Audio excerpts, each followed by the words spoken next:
Hey guys, it's Tevin with the Auburndale Group. I hope you are having a great day.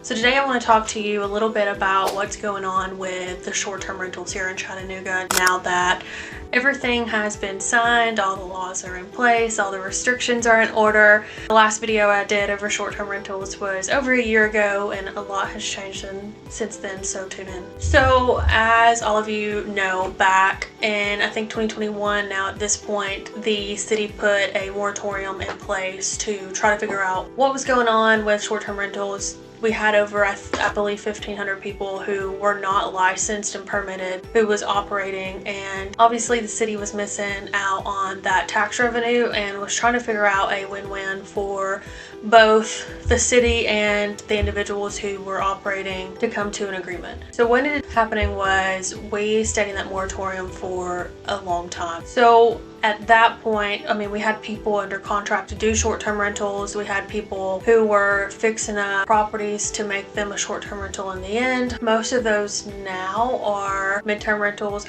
or they got the permit when the city lifted the moratorium if they were in the right zoning area. Now, currently, you can operate in the city if it is zoned commercially. So I've had some success here recently buying them in townhomes. Most townhomes here are built on commercial land, so that means as long as the HOA does not care, most of the times it can be a short-term rental. So I've closed on 2 this month that are both going to be short-term rentals, and they are fantastic. They're both downtown. One is a 1-bedroom, one is a 2-bedroom, and I think they're going to be extremely successful with the location that they're at. If you're interested in something like that, reach out and I can give you more information. In terms of everything other than the city of Chattanooga, Hamilton County actually just put a temporary moratorium on the county, so we're kind of not touching that right now until we can see what they're going to do. But we are still heavily investing down in Northwest Georgia. We are still doing close to Cloudland Canyons down in Rising Fawn. That is still, to me, a great place to invest in a short-term rental. You can get a 3-bedroom, 4-bedroom cabin down there for around $400 or under, which I think is a great bang for your buck. And we're still doing,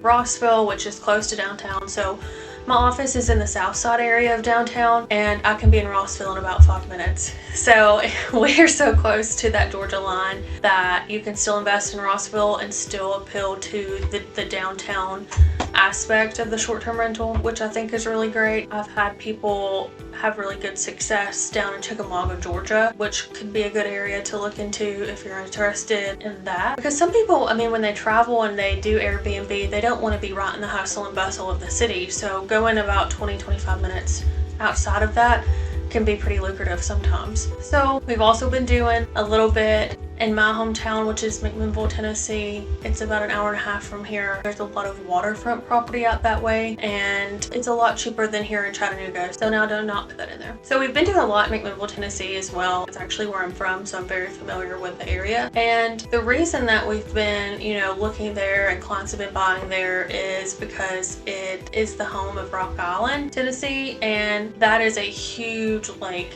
in Middle Tennessee, and there's a lot of great properties out there on the water that is fairly affordable, and I think it's going to be great for short-term rentals because there's not a ton out in Rock Island and in McMinnville, because I don't think anyone has thought to invest out that way yet. I have seen a few more recently pop up, but I think it's going to become more popular in the future, and that's why I've been telling people now to go while the getting is good and it's not oversaturated. So yeah, to sum it up, there are ways now in the city to do it. It's no longer, the moratorium. Yeah, so in short, we are still able to now find things downtown, thankfully, because that moratorium kind of put a damper on that. People downtown who've invested in short-term rentals are still doing fantastic, and I think there's still a lot of good opportunities to purchase there. We just have to find the right deal. We're still very, very heavily involved in the Northwest Georgia area for short-term rentals. We're even still going down as far as like Blue Ridge.